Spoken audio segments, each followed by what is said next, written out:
Abra sua Bíblia, a palavra de Deus, no livro de Gênesis, capítulo de número 26. Gênesis 26, em nome de Jesus. Todo culto eu fico querendo saber o que o Felipe faz aqui, meu Deus. Tá, agora eu descobri, caiu a micha. Gênesis 26. Quem já encontrou, diga aleluia. Graças a Deus. Esse texto, nós vamos ler alguns versos. E essa tarde, hoje foi um daqueles dias assim, bem corridaços, né? Tanta coisa aí para acontecer essa semana, tanta coisa acontecendo para a igreja, situações que dessa madrugada eu acredito que vai romper milagre, em nome de Jesus, vai romper milagre. E aí, sabe quando você está cansadaço, você fala, meu Deus do céu, e eu pedindo, Senhor, me ajuda, mais uma vez. Esse texto ardeu em meu coração, mas ardeu numa palavra que Deus disse a mim, eu entendi. Gênesis 26, verso 1, por enquanto, diz: uma fome terrível atingiu a região como havia acontecido antes no tempo de Abraão. Por isso Isaque se mudou para Gerar, onde vivia Abimeleque, rei dos filisteus. O Senhor apareceu a Isaque e disse: não desças ao Egito, faça o que eu mandar. Habite aqui como estrangeiro e eu estarei com você e o abençoarei. Com isso, confirmo que darei todas essas terras a você e aos seus descendentes, conforme prometi solenemente a Abraão, seu pai. Verso 12. Naquele ano, quando Isaque plantou lavouras, colheu 100 vezes mais cereais do que havia semeado, pois o Senhor o abençoou. Isaque prosperou e se tornou rico e influente. Adquiriu tantos rebanhos de ovelhas e bois e tantos servos que os filisteus o invejaram. Por isso os filisteus fecharam com terra todos os poços de Isaque que tinham sido cavados pelos servos de seu pai, Abraão. Por fim, Abimeleque ordenou que Isaque deixasse aquela terra. Vá para outro lugar, disse ele. Você se tornou poderoso demais para nós. Então Isaque partiu de onde estava e se estabeleceu no vale de Gerar, onde armou suas tendas, reabriu os poços que seu pai havia cavado e que os filisteus haviam fechado depois da morte de Abraão. E lhes deu os mesmos nomes que Abraão tinha dado. Os servos de Isaque também cavaram no vale de Gerar e encontraram uma fonte de água corrente. Contudo, os pastores de Gerar entraram em conflito com os pastores de Isaque. Esta água é nossa, diziam eles. Por isso Isaque chamou o poço de Ezeque. Em seguida, os homens de Isaque cavaram outro poço, mas novamente houve conflito por causa dele. Por isso Isaque o chamou de Sitna. Isaque abandonou esse poço e mandou cavar outro mais adiante. Dessa vez, ninguém discutiu por causa dele, de modo que Isaque o chamou de Reobote, pois disse: finalmente o Senhor criou espaço suficiente para prosperarmos nesta terra. Verso de número 23. Dali Isaque se mudou para Berseba, onde o Senhor lhe apareceu na cidade de sua chegada e disse: eu sou o Deus de teu pai Abraão, não tenha medo, pois estou com você e o abençoarei, multiplicarei seus descendentes e eles se tornarão uma grande nação. Farei isso por causa da minha promessa ao meu servo Abraão. Isaque construiu ali um altar e invocou o nome do Senhor. Armou acampamento naquele local e seus servos cavaram outro poço. Certo dia, o rei Abimeleque veio de Gerar com Alzate, seu conselheiro, e com Ficol, comandante do seu exército. Por que vocês vieram? Perguntou Isaque. É evidente que me odeiam, já que me expulsaram de sua terra. Eles responderam: podemos ver claramente que o Senhor está com você. Por isso, queremos fazer com você um acordo sob juramento, uma aliança. Diga amém. Queridos, a vida de Isaque estava caminhando de um certo ritmo, de uma certa intensidade, e o texto começa a falar de uma crise. uma crise, uma sequidão, um tempo onde as coisas ficaram escassas. Escassez tem a ver com falta, com ausência. E o texto diz que ele estava para tomar uma decisão de descer ao Egito. E o Senhor se manifesta e diz para ele: não desça ao Egito, fique em Gerar, que eu farei você aqui ser um homem abençoado. Mas é uma crise. Quando a gente vive uma crise, a gente precisa estar muito lúcido espiritualmente, porque senão nós vamos tomar decisões carnais e podemos entrar em engodos que vão atrasar o resto da nossa vida, por decisões que tomamos, porque não oramos, não buscamos o Senhor, porque não buscamos na palavra, porque não buscamos um conselho. O que é uma crise? Crise é um momento crítico, uma situação difícil, perigosa, que requer de nós, às vezes, uma ação imediata. Crise é aquela decisão que se toma e que pode levar a uma melhoria ou até mesmo a um agravamento da situação. A crise, ela tem como a sua origem no grego algo que inspira, que traduz dizendo que é um momento de decisão. Crise é um momento de decisão. Decisão de não fazer nada, decisão de reclamar, decisão de trabalhar, decisão de orar, decisão de estudar, decisão de murmurar. Nossas atitudes, querendo ou não, vão refletir no nosso futuro. Decisões que tomamos em momentos de crise vão determinar a nossa história, o nosso legado, vão determinar as nossas conquistas ou as nossas derrotas. E é interessante que no conceito bíblico, crise tem a ver com a questão de julgamento. Na ideia do grego, a palavra explícita aqui no conceito da palavra diz assim: aquele momento em que você precisa julgar que decisão você vai tomar, a decisão que você deixará de tomar ou que você vai acabar agindo. E essa questão de crise, ela é um pico de dificuldade, de incerteza, que exige uma resposta imediata com um resultado que a gente precisa não postergar, mas fazer. E essa decisão também, no conceito bíblico, tem a ver coisas para o bem ou para o mal.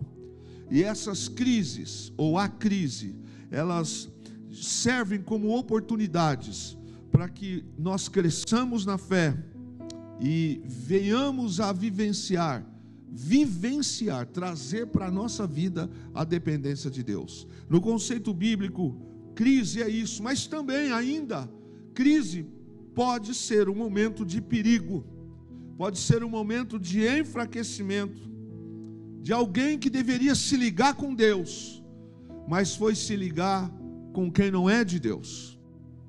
Alguns homens, reis, perderam batalhas, tronos, porque foram buscar, no momento da crise, aconselhamento, parceria com aquilo que o Senhor já dizia na palavra para não fazer. Olhe para Salomão, o homem mais sábio da terra. Ele não precisava disso, e nem na crise ele estava. E ele vai tomar uma decisão de buscar fora de Israel uma esposa. E a gente percebe que o inimigo, nesta área, na vida de Salomão, criou-lhe oportunidades, e ele entrou porque quis. Se você ler o livro de Provérbios, você vai encontrar um Salomão no auge. Quando você vê o livro de Eclesiastes, você vê um Salomão que errou, sofreu, tomou consciência e ainda se arrependeu. Você vai ver, por exemplo, alguns homens como Saul, que na crise do tempo em que Samuel disse: me espere por 7 dias, Samuel não demorou. Na verdade, no conceito de Saul, Samuel demorou. E Saul se precipita e vai fazer sacrifício como se fosse sacerdote, porque uma crise de tempo se instaurou ali. Nós vamos encontrar aqui a vida de um homem chamado Esaú, irmão de Jacó, que não tendo atitudes que agradasse o seu pai, o próprio Isaac, ele vai buscar, para fazer uma comparação e querer ser bem aceito, ele vai buscar mulheres que vão, o texto diz, aborrecer ainda mais seu pai e sua mãe. E nós vamos encontrar várias passagens na Bíblia que vão nos trazer exemplos de homens que acertaram no momento de crise. Vou te dar um exemplo que quase deu ruim, mas o Senhor teve misericórdia. Josafá, que vai se envolver numa guerra junto com a casa de Acabe, não orou, não consultou ao Senhor, e quase que ele morre naquela guerra. Os soldados estavam objetivando matar Saul, e eles trocaram de roupa, ele e Saul, para que pudesse confundir os soldados inimigos. E uma flecha foi lançada para acertar exatamente Josafá, que na verdade pensavam ser Saul. Ele grita por socorro a Deus, o Senhor o livra, o repreende. O que você está fazendo aí nesse lugar? Você vai encontrar um outro momento, Josafá, que está numa crise, e o Senhor, ele consulta o Senhor diferente da outra situação, e o Senhor fala para ele assim: ficai na ladeira de Ziz, ficai lá, observai o que eu vou fazer, eu trarei vitória ao meu povo. Então a crise, meu irmão, ela nos serve como parâmetros de revelação da nossa essência. A crise também revela o nosso caráter. A crise revela o nosso coração. A crise revela a nossa mente. Nesta quarta-feira de poder, é o poder da palavra que pode transformar ou não a sua vida. Ou a gente absorve a palavra, ou a gente vai sair daqui como mero espectador, e nada vai acontecer. Isso é religiosidade. Agora, trazendo a aplicação da palavra para a vida, olha para o texto e você vai ver que Isaac está vivendo uma crise, embora ele já tivesse uma condição financeira, mas vem fome, vem a sequidão, e ele resolve escutar Deus para não descer ao Egito. E quando ele fica, o Senhor fala: como estrangeiro, eu vou fazer você prosperar nessa terra. Uma das coisas que eu tenho pensado, na verdade o Espírito Santo tem ministrado ao meu coração: Deus está acima das crises. Pouca gente crê e entende da glória por isso. Mas uma das coisas que a gente tem dificuldade de enxergar é quando você olha números, quando você olha valores, quando você olha geografia, quando olhamos para nós mesmos, nós perdemos a fé, porque nós tiramos os olhos de Deus e olhamos para a crise.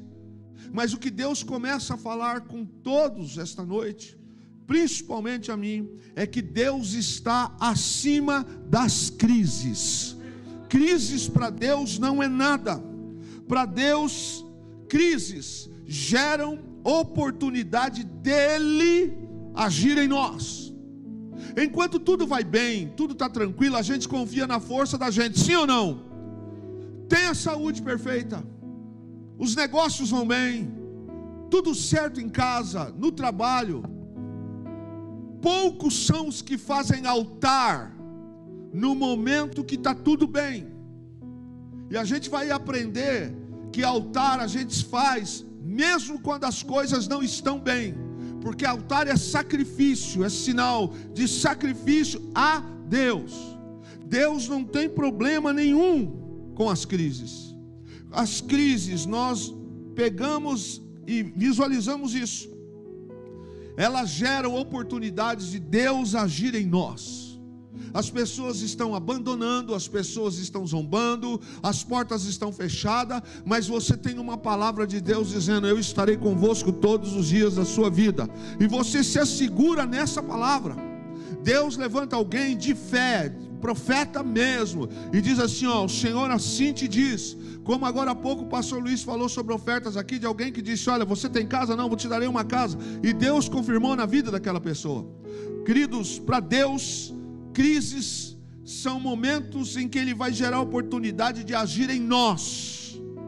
quando todos abandonarem, quando as esperanças acabam, quando as portas se fecham, quando não tem mais saída, quando o descrédito chega, quando as afrontas chegam, mas você continua dizendo: eu creio no Senhor, eu creio no meu Redentor. Quando Jó estava em crise, a mulher dele, por vê-lo sofrer naquele estado, não que ela quisesse que Jó morresse, mas ela era esposa, e ela via o seu marido se coçando as feridas, as chagas, com cacos de telha. Ela disse: Jó, amaldiçoa teu Deus e morre. No sentido de que ela falou: você está sofrendo demais, eu não aguento mais. Ela também sofria. Imagine uma esposa vendo o marido definhar de chagas, o marido que ela já viveu com ele há anos. Aquilo era doloroso para a mulher.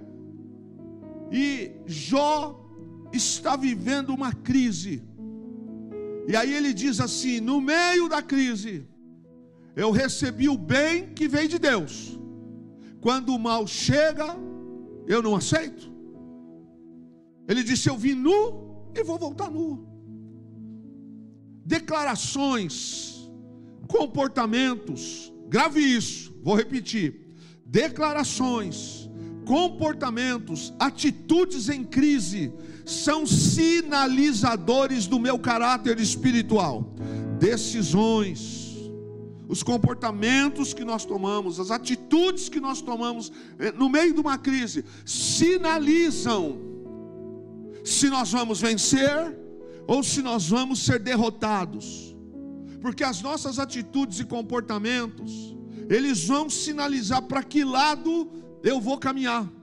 No caso, este homem chamado Isaac, ele resolve ouvir Deus e não vai para o Egito. Ele fica. E se você olhar para o texto, a crise continuou em Gerar. Deus não nos impede de passarmos por crises. Aí alguém vai dizer: mas que Deus é esse? É o mesmo Deus que na crise, quando nós entramos, Ele não nos abandona e atravessa as crises conosco. Quando você olha, nós percebemos que o Senhor fala para ele: fica em Gerar. Mas a crise chegou, mas o Senhor estava com ele.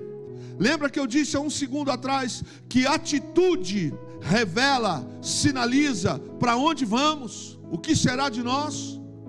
A atitude de Isaac de ficar e ouvir Deus, ficar e escutar Deus. Tem gente que ouve, mas não escuta. Em que sentido é esse, pastor? Ele sabe o que está para fazer, que deve fazer, mas não deixa descer o coração. Acaba tomando decisão que não tinha que tomar. Diz sim, sem que Deus... Irmãos, é um absurdo quando a palavra de Deus diz assim: eu não posso abençoar isso. Aí eu vou e falo assim: não, mas eu vou fazer porque aí Deus pode fazer isso. Isso se chama tentar ao Senhor teu Deus. Isso não é fé, meu irmão. Isso é querer colocar Deus contra a parede. Ninguém vai vencer. Crise, elas vão de uma maneira ou de outra, para quem tem fé, vão nos marcar, porque nós vamos olhar para as crises que já passamos, e nós só vamos poder dizer uma coisa: eu não sei porque eu estou vivo, eu só sei porque é Deus mesmo que segurou. Esses dias eu e Fernanda nós falamos isso. Se não fosse Deus que estivesse conosco, hein, Fernanda? Se não fosse Deus que continua conosco, aonde nós estaríamos hoje? Nós talvez estivéssemos tomando remédios dos mais altos índices de depressão, de tranquilizantes. Quantas das vezes as crises que vieram sobre mim, crises que vêm em qualquer ser humano, crises no ministério, crises da saúde, crises que vêm com uma força danada para te sufocar, para fazer você murmurar. Tem gente que na crise não dá um glória, porque só sabe dar glória quando tudo vai bem.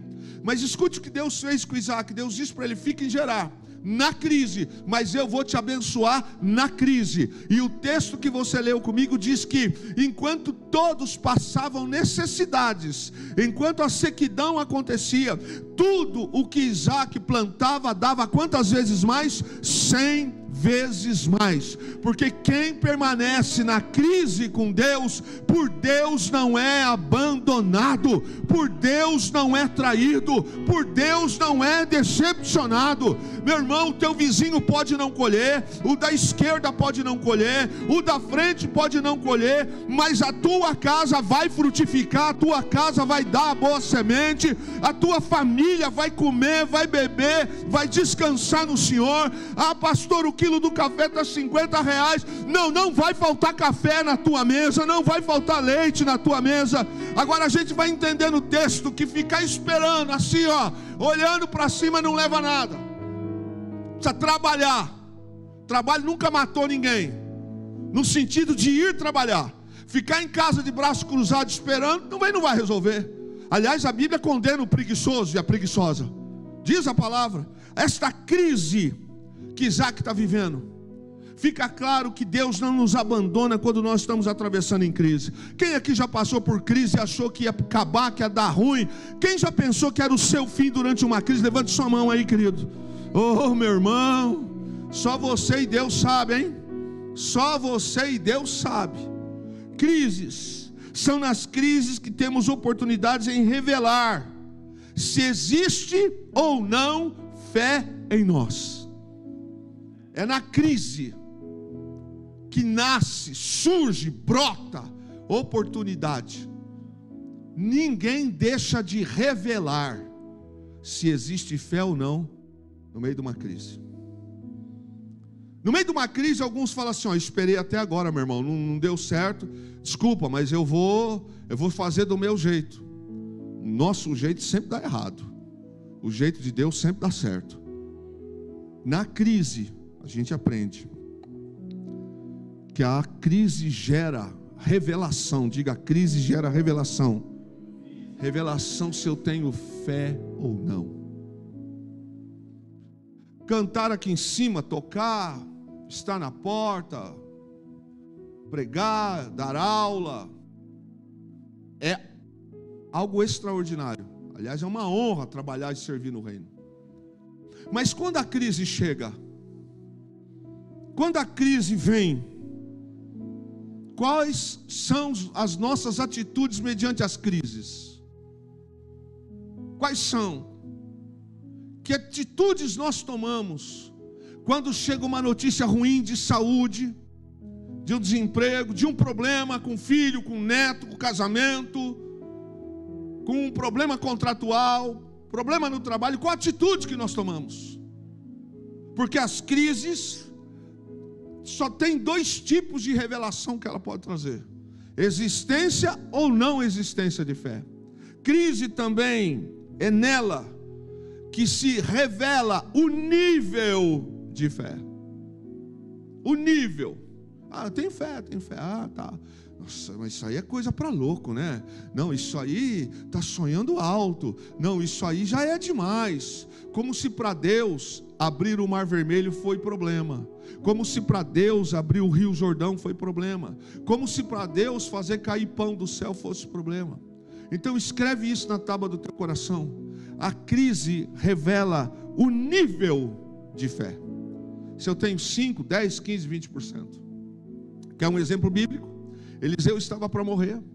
Ele chama o rei e diz assim: pega teu arco e tua flecha e arremessa as flechas. Aquele rei pegou as flechas e arremessou uma, arremessou duas, arremessou três, e Eliseu ficou bravo com ele. Bravo. Diz: por que você só arremessou essas flechas? Ele disse: assim diz o Senhor, se você tivesse arremessado mais, assim seria a prosperidade e o teu reino duraria muito mais. Mas como você só arremessou essas poucas flechas, teu reino terá esse tempo. As crises revelam um nível de fé.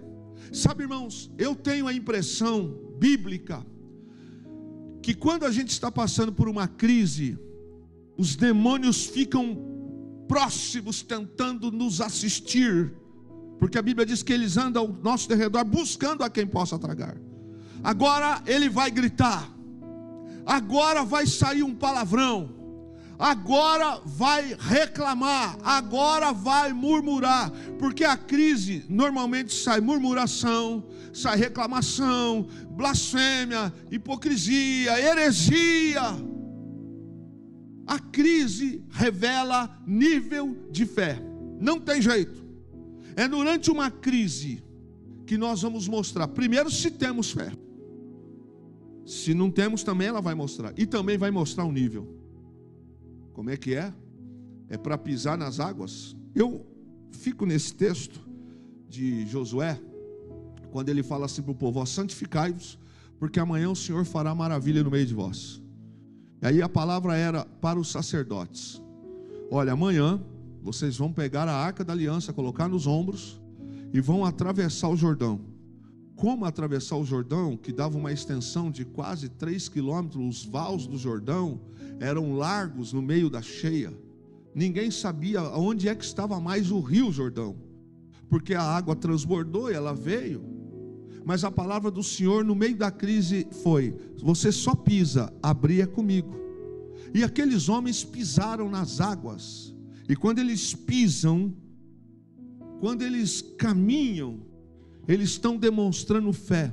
É o jeito que a gente caminha, é o jeito que a gente se comporta, é o jeito que a gente recebe algumas notícias, é o jeito que nós nos diligenciamos no meio da crise, que vai mostrar o nível de fé. Como também Satanás vai vibrar com as nossas atitudes no meio da crise. Está vendo? Você lembra que o próprio Satanás disse assim: Senhor, também, né? O Senhor prospera tudo que Ele tem, toca nos bens. Aí você sabe o que aconteceu. Depois fala: também os meninos são bonitos, as filhas são bonitas, etc. É na crise que Jó mantém a sua fé. Então crise, ela revela também o nosso nível de fé. Crise gera oportunidade de revelar de quem nós somos filhos.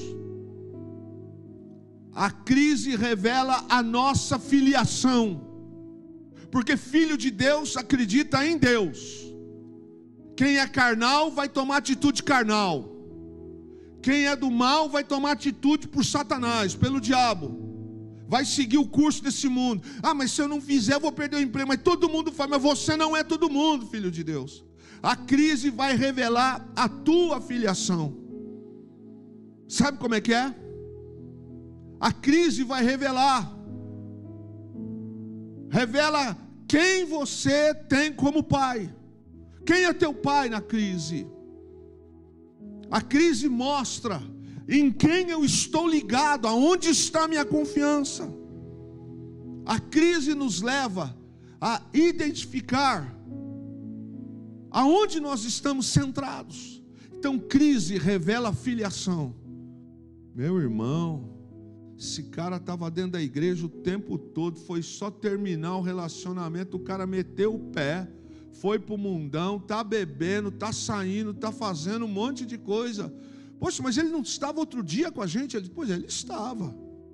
Era uma baita de uma máscara, porque a crise mostrou para ele que a porta do mundo é o que sempre estava no coração. Meu irmão, você não precisa sair da igreja para fazer lambança, não. Tem gente que está no culto, toma 6, segunda-feira já está deitando e rodando, fazendo o que é o que estava no coração sempre, é o que sempre estava. Então a crise revela filiação. Filiação. É tão bom quando a gente tem um pai para se aconselhar com ele. É tão bom quando você tem alguém que vai dizer assim: fica quieto, não faz isso ou faz aquilo.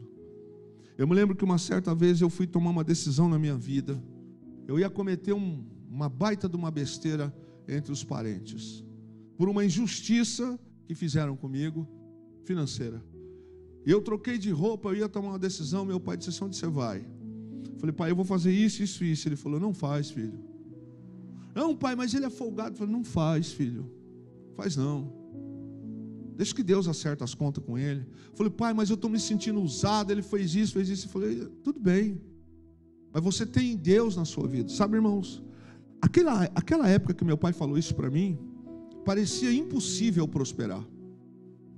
porque o pouco que eu tinha me tomaram ainda com conversa de socorro, e eu estava indo tomar uma decisão que na carne era justa. Mas meu pai disse: se você tomar essa decisão, você vai ter um problema que vai te custar o resto da tua vida. Presta atenção, Kleber, Deus vai te prosperar apesar disso. Irmãos, aquela palavra que meu pai disse naquela hora me fez voltar para o quarto, trocar de roupa, tirar o tênis. Eu vou dizer para você, Deus não só me prosperou 100 vezes, Deus já me prosperou 1 milhão de vezes mais. Porque esperar no Senhor, nunca ninguém se decepciona. Crise, querido, a crise pode nos afinar a ouvir a voz de Deus. Poucos na crise conseguem sentar e adorar. Entende? Sentar no sofá da tua casa, sentar no sentido também filosófico, e esperar que Deus vai falar. A crise, muitas das vezes, num culto como esse, aonde nós podemos ter entrado aqui com um monte de dúvidas: saio ou não saio, faço ou não faço, meto o pé ou não faço, brigo ou não brigo, saio ou não saio, termino ou não termino, faço ou não faço, e agora assino ou não assino. A crise, quando a gente tem filiação identificada por Deus como nosso Pai, a gente vai ouvir a voz do nosso Pai. A crise nos afina o ouvido. Na hora da crise, cuidado com as pessoas com quem você se relaciona, com quem você abre o coração, com quem você conta as tuas decepções, com quem você conta os teus sonhos. Porque na crise, se a gente não tiver afinado, sabe afinar como é que é? Um instrumento afinado é aquele que não desentoa, é aquele que não toca, que não remete, não timbra fora do correto. A crise para filhos de Deus nos afina o ouvido. Alguém vai chegar e dizer assim: olha, você está desempregado, você está sozinha, você é bonita, você é solteiro, ou você é empresário, você tem condições, olha, você pode ganhar um pouco mais se você fizer isso. E aí vem aquele prato, parecendo aquele prato fantástico, que por trás tem laço. Mas quando a gente tem Deus como Pai, a gente sabe dizer não até para aquilo que aparentemente nos traria prazer, nos traria vantagem. Então a crise nos afina a ouvir a voz de Deus. A nossa carne sempre vai tender a buscarmos atalhos em momentos de crise, sim ou não? Sempre. Nossa carne sempre vai dizer assim: tem nada a ver, rapaz, aqui não tem, então vai para lá. Tem nada a ver, você tentou, não deu certo, participa. A crise, a nossa carne sempre vai inflamar. Quer ver uma coisa perigosa? É na área emocional.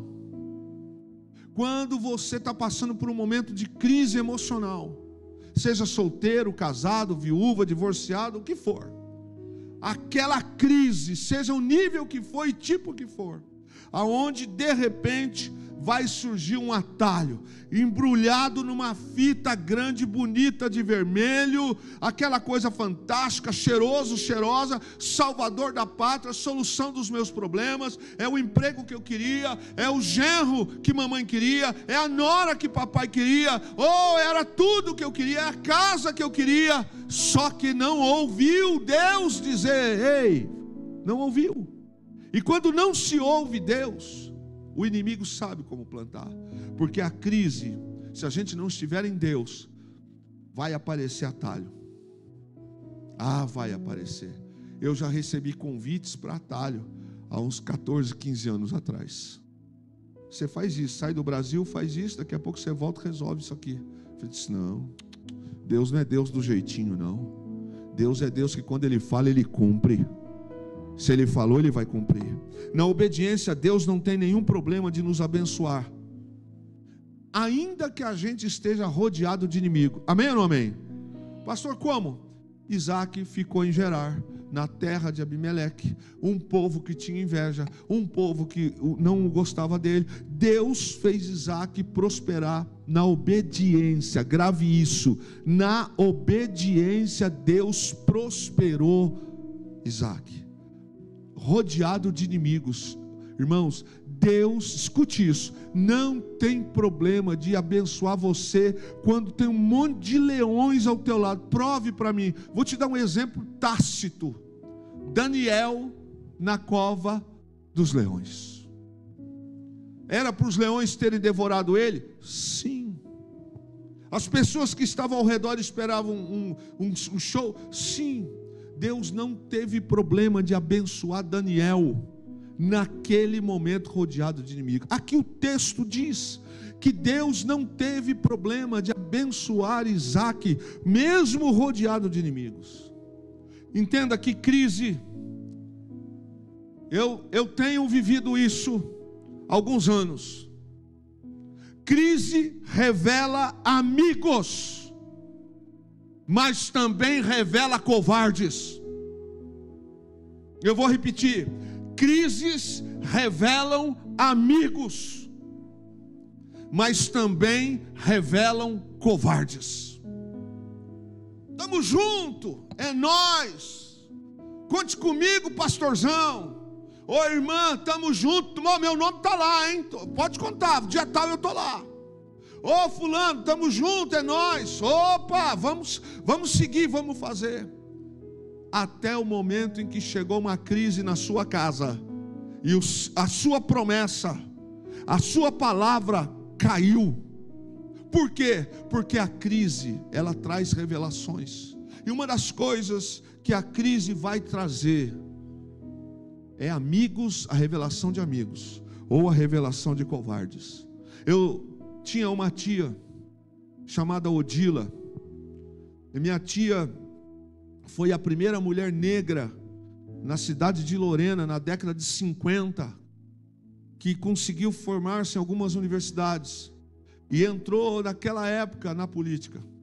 A minha tia chegou a ocupar a cadeira por um tempo da prefeitura de Lorena, mas a minha tia, no momento em que ela estava cercada daquela situação, apareceram alguns pseudos amigos, e ela aprendeu a beber, e ela entrou por esse caminho. Mas aí quando veio o primeiro derrame nela, os amigos largaram ela. A casa ficou vazia, o ambiente ficou vazio, ficou só mesmo quem amava. Aí ela se recupera. Quando ela se recupera e ela volta para as suas funções, voltam os pseudos amigos, e ela tem o segundo derrame. Adivinha o que aconteceu com os pseudos amigos? Novamente saíram. E assim minha tia foi no primeiro, no segundo, no terceiro, até que no quarto derrame ela não sobreviveu. Crise revela amigos ou revela covardes. Repete comigo: crises revelam amigos, mas também revela covarde. Na crise, habitar onde Deus nos manda é a certeza dos cuidados dele. Se Deus falou fica, fica.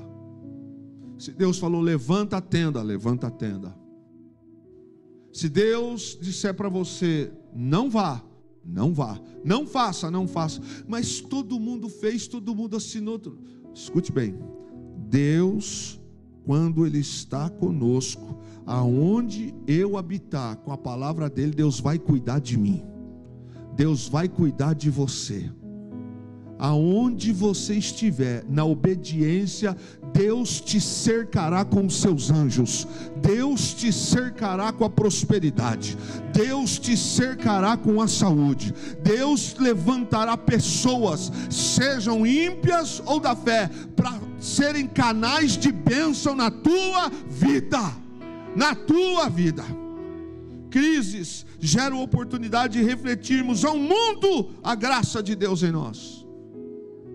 Irmãos, quantas pessoas olham para a gente hoje e dizem assim: rapaz do céu, eu achei que você, ou eu achei irmã, fulano, você conseguiu, porque a crise gera oportunidade da graça de Deus refletir. As pessoas esperavam morte nossa, esperavam uma internação no manicômio, esperavam que a gente se jogasse na prostituição, esperava que a gente partisse para a corrupção, esperava que a gente suicidasse, até que um dia você para, arrumado, cheiroso, bonito, bonita, a pessoa olha para você e fala assim: ué, o que aconteceu com você? Grave isso, crise. Quando você está com Deus, o mundo vai olhar e vai ver: a graça de Deus está com ela, a graça de Deus está com ele.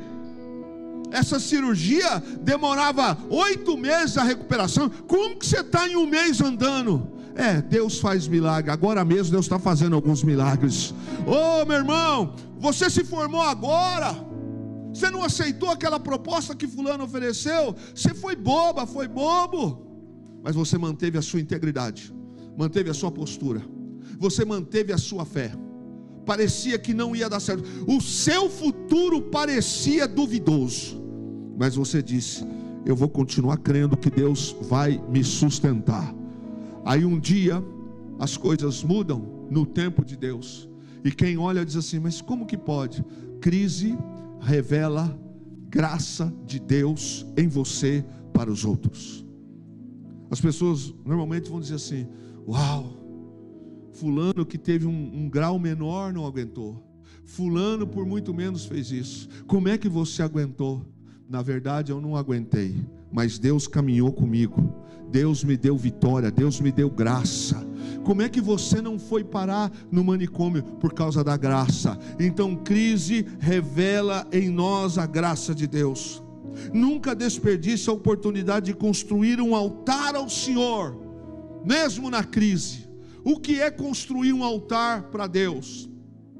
Normalmente durante a crise sai choro, atitudes carnais, atitudes incorretas, blasfêmia, apatia, murmuração e um monte de coisa.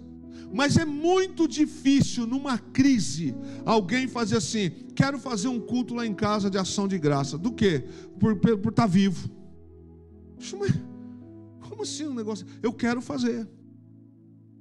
É muito difícil numa crise alguém dizer o seguinte: esse mês eu vou dar uma oferta de amor. É muito difícil numa crise a pessoa vir entusiasmada para o culto. Normalmente durante a crise o semblante é isso aqui: a gente acaba pondo para fora palavras que não tinham que sair. A Bíblia diz que Isaac, habitando em Gerar, depois de ter passado por 2 dos seus 3 primeiros poços entupidos, ele permaneceu íntegro, e o texto diz que ele construiu um altar. Quando ele constrói um altar, irmão, isso é muito forte, é uma chave para a tua vida, é algo que a gente devia anotar na nossa Bíblia, ser como aquele, detalhezinho lá no nosso history, no status. Na crise, meu irmão, a nossa integridade ali com Deus, é na crise o melhor território geográfico para se construir um altar. Lembra de um homem chamado Elias? 400 profetas de Baal e 450 de Astarote, dava um total de 850 profetas. Ele não chegou lá fazendo shows miraculosos. Primeira atitude de Elias: restaurou o altar e botou o altar para funcionar. Crise, grave isso, é uma oportunidade para a gente construir um altar para Deus lá em casa. Aonde o senhor quer chegar? Sabe aquele problema que não tem saída, que não tem solução para você, para mim? Mas aquele canto da sala, aquele sofá, toda segunda, toda terça, toda madrugada, não sei, é um local seu e de Deus. Crise: Deus, eu entrei nessa enrascada, eu não sei como sair. Aprenda, construa o altar no meio da crise. Altar é adoração. Isaac construiu um altar e Deus se manifestou. Outra coisa que a gente aprende, para fechar: Fé e trabalho em meio à crise traz à existência manifestações sobrenaturais de Deus. Que fé é essa que eu fico sentado na sala de casa assistindo TV semanalmente à tarde, esperando uma porta de trabalho chegar na minha casa? Meu irmão, nós estamos fazendo desse comportamento algo negativo.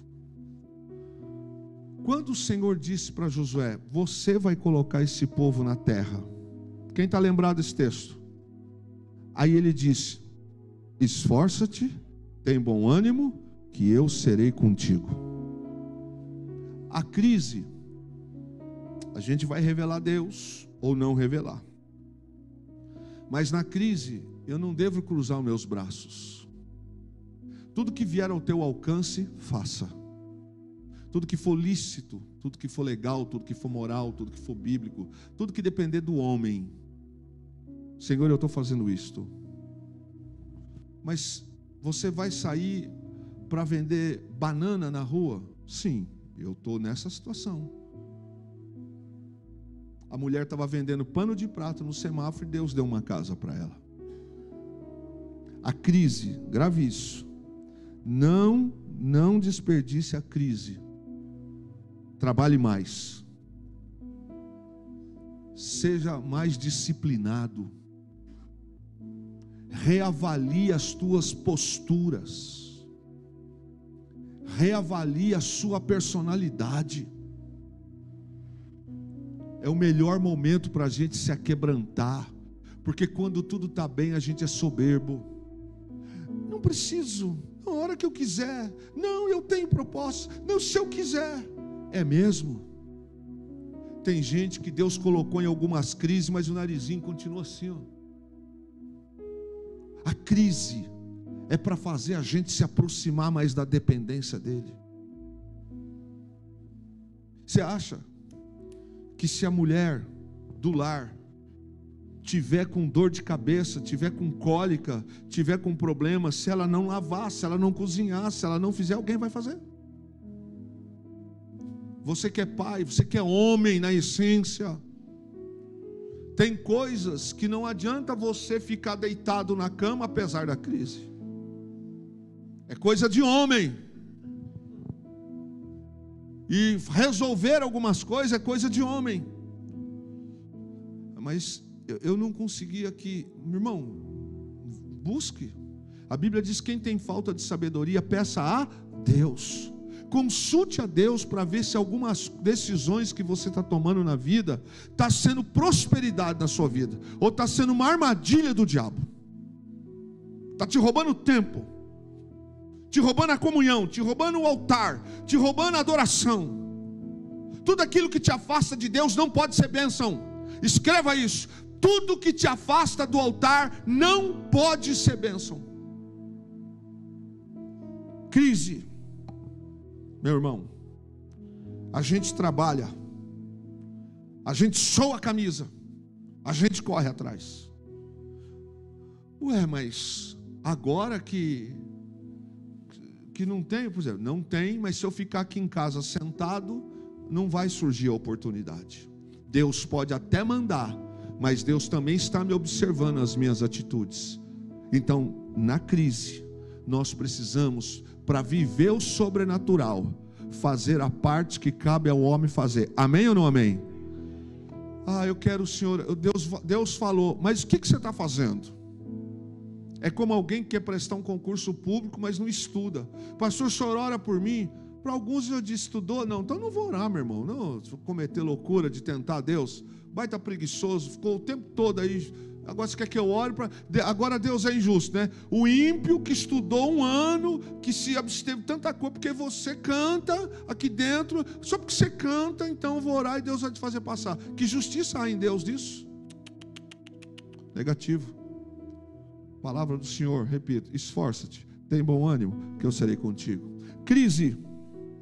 É na crise que a gente vai experimentar o sobrenatural de Deus.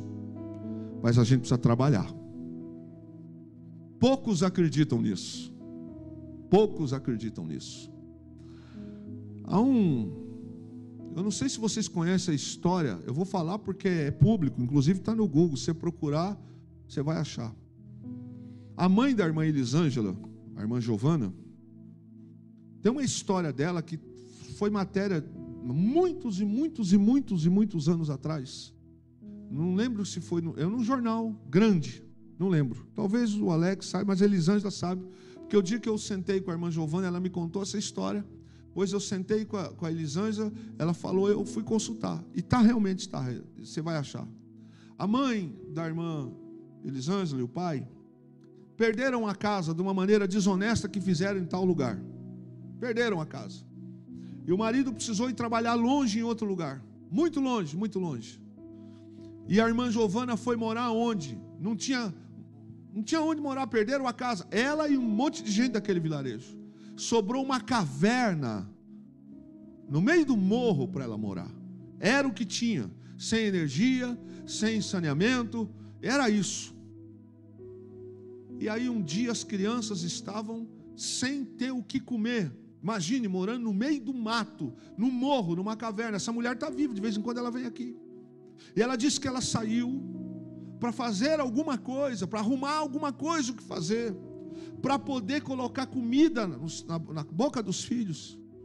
E ela disse que quando ela está saindo, descendo pelo morro, vem um homem e diz para ela, não precisa ir, só Deus faz essas coisas. Esse homem deu uma receita para ela, se eu não estou enganado, disse, você vai fazer assim, assim, assado. Eu não lembro se é coxinha, se é pastel, pão. Você vai fazer um pão assim, assim, assado. É isso mesmo? Bolinho de peixe. Bolinho de peixe. Este homem apareceu num lugar que não tinha como. Ele disse, volta com as crianças, faz isso aqui. Eu vou encurtar para você. A irmã Giovana voltou, pegou o que ela tinha, peixe, litoral, caiçara, beira d'água, morro, pegou o que ela tinha, aquela receita, ela fez do jeito que aquele homem deu, e assim que ela vai, cadê o homem? O homem sumiu, ela fez, encheu a cesta de bolinho de peixe, naquele mesmo dia, desceu, vendeu tudo, subiu, fez mais, vendeu. Dia seguinte, vendeu. Sabe uma coisa? Essa mesma receita não serve para os outros. Só deu certo para ela. E ela sustentou os filhos até Deus cuidar e abrir uma porta, trazer de novo uma casa. Sabe, irmãos, se a irmã Giovana tivesse ficado na caverna chorando, arrancando os cabelos aquele dia, talvez nem a Elisângela estava aqui, nem o Alex estava aqui, que não ia encontrar a Elisângela. E nós estávamos aqui. Crise, a gente precisa trabalhar. A gente precisa fazer a parte que nos cabe. E por fim, quando termina a crise, aos fiéis, Deus gera oportunidade de honra diante dos homens. Você lembra de Abimeleque que falou assim, pegue tuas tralhas, tuas coisas, o teu povo, pista, sai do meio do meu povo. Irmão, o cara era filho da promessa. Você acha que você é que passa desonra só? Tem propósito. Pega a tua família, pega a tua esposa, pega a Rebeca, sai da minha terra, porque você está prosperando demais aqui. Eu já não tenho para onde ir, problema é teu. Eu estou dizendo para você sair daqui, antes que fique ruim. Isaac pegou o seu povo e foi para uma outra terra, de fato no vale de Gerar agora. E quando ele está no vale de Gerar, os homens cavam um poço, o segundo, o terceiro, as pessoas tentam atrapalhar, ele vai para o outro, Deus abençoa, a prosperidade aumenta, e Abimeleque está lá, até que, presta atenção, aos fiéis, Deus, com a posição que tomamos na crise, Deus vai gerar oportunidade de honra, até que Abimeleque, o seu conselheiro-chefe, e o seu comandante do exército, vão até onde ele está. O expulso, o excluído, o arrancado fora, agora está vendo o líder daquela tribo, daquele clã, que vem até ele. Isaac diz assim: o que você veio fazer aqui, rapaz? Você não gosta de mim? Vocês me odeiam? Olha como Deus faz com as decisões que nós tomamos na fé. Aqueles homens dizem assim: de fato, Deus é contigo, e nós estamos vendo que você está crescendo. Sabe o sentimento que gerou em Abimeleque? Falou: vocês são capazes hoje de nos vencer. Eu vim aqui fazer aliança com você. Eu vim aqui para você me prometer que você nunca vai se vingar de nós. Quando a gente está na crise, vivendo aquilo que Deus tem para nós, meu irmão, pode preparar. Hoje pode ser uma aparente desonra, mas amanhã quem te desonrou vai dizer: você me perdoa, você me desculpa, por favor, você pode me ajudar? Então, meu irmão, não desperdice as crises. Aproveite a oportunidade da crise para se aproximar de Deus. Aproveite as rejeições para se aproximar de Deus. Aproveite o abandono para se aproximar de Deus. Aproveite a crise para fazer uma análise de consciência. Aproveite a crise para observar os pontos onde você vinha errando. Aproveite a crise para construir um altar para Deus. Aproveite a crise para desenvolver algo que possa melhorar a tua vida. Aproveite a crise para você crescer, porque Deus, para filho, não larga os seus filhos soltos no meio da crise. Amém? Queria convidar você a ficar em pé esta noite, em nome de Jesus Cristo.